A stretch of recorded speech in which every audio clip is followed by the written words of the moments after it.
ভুক্তভোগী গণজমায়েতের প্রতি আমি সহমর্মিতা ও সংহতি জানাচ্ছি।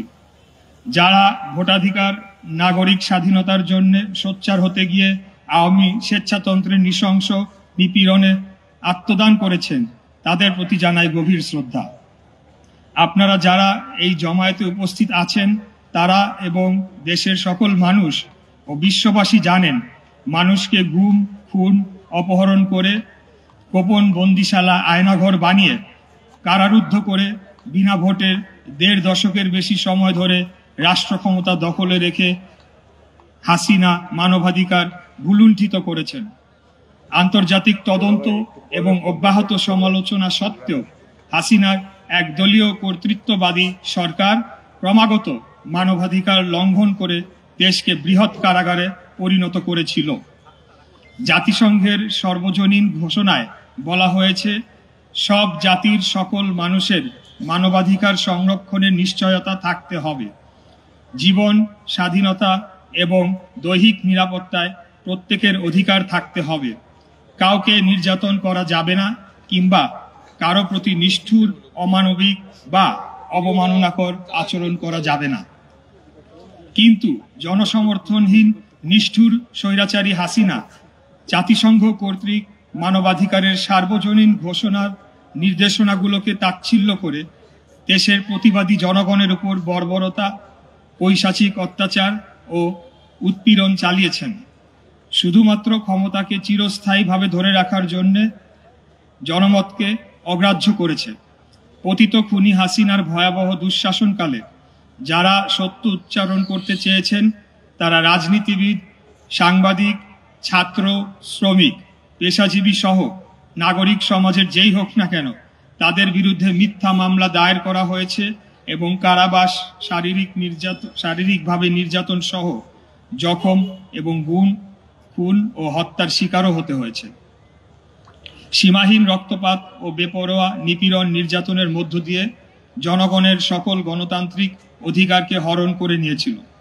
মৌলিক অধিকারের ভোটাধিকার হরণ, বিচার বহির্ভূত হত্যাকাণ্ড, গুম, গুপ্ত হত্যা, জেল, জুলুম, অত্যাচার, উৎপীড়নের বিরুদ্ধে বিএনপির সাহসী নেতাকর্মী, সমর্থকরা হাতের মুঠোয় প্রাণ নিয়ে গত ১.৫ দশকের বেশি সময় যাবৎ দুর্বার আন্দোলন সংগ্রাম চালিয়ে এসেছে। জুলাই আগস্টে ছাত্র জনতার গণ অভ্যুত্থানের রক্তাক্ত পাটাতন রচনা করে দিয়েছে বিএনপি। গণ অভ্যুত্থানের চূড়ান্ত আন্দোলনে প্রায় ২,০০০ প্রাণ এবং প্রায় ২০,০০০ ছাত্র জনতা জখম, অঙ্গহানি, আহত হয়েছেন। ফ্যাসিবাদী হাসিনা পালিয়ে যাওয়ার মধ্য দিয়ে দেশে স্বস্তি, শান্তির অবারিত দ্বার উন্মোচিত হয়েছে, দাসত্বের অবসান ঘটেছে। ১.৫ দশকের বন্দি দশা থেকে মুক্তির স্বাদ অনুভব করছে বাংলাদেশের মানুষ। বিএনপি বিশ্বাস করে, মানবাধিকার প্রতিষ্ঠার মূল শক্তি টেকসই গণতন্ত্র। মানুষের গণতান্ত্রিক অধিকার মানবাধিকারের পরিপূরক। গণতন্ত্র ছাড়া মানবাধিকার কল্পনা করা যায় না। মানবাধিকারকে একটি সংস্কৃতি হিসেবে গড়ে তুলতে হবে। মানবাধিকারের ঘোষণাপত্রের ১ নম্বর অনুচ্ছেদে বলা হয়েছে, সকল মানুষ স্বাধীনভাবে এবং সমান মর্যাদা ও অধিকার নিয়ে জন্মগ্রহণ করে। তারা যুক্তি ও বিবেকের অধিকারী এবং ভ্রাতৃত্বের মনোভাব নিয়ে তাদের একে অপরের প্রতি আচরণ করা উচিত। এই অধিকারগুলোকে মানুষের জন্মগত অধিকার, অথচ সব মানুষের সমান স্বাধীনতা, মর্যাদা ও অধিকার বাস্তবে একটি অবাস্তব বিষয়। কাজেই এই কথাটিকে একটি আদর্শ চেতনা হিসেবে বিবেচনা করতে হবে। এটি এই অনুচ্ছেদের মূল কথা। সব মানুষ জন্মগতভাবেই স্বাধীন, এটা বিশ্বাস করতে পারলে কোনো মানুষ বা জাতিগোষ্ঠীকে পরাধীন করে রাখা যায় না। অর্থাৎ যেসব শাসক গোষ্ঠী এখনো বিশ্বের নানা প্রান্তে কোনো মানুষকে বা জাতিগোষ্ঠীকে নির্যাতন, নিপীড়ন করছে, পরাধীনতার শৃঙ্খলে আবদ্ধ করে রাখতে শক্তি প্রয়োগ করছে, তারা মূলত মানুষের জন্মগত স্বাধীনতায় বিশ্বাস করে না।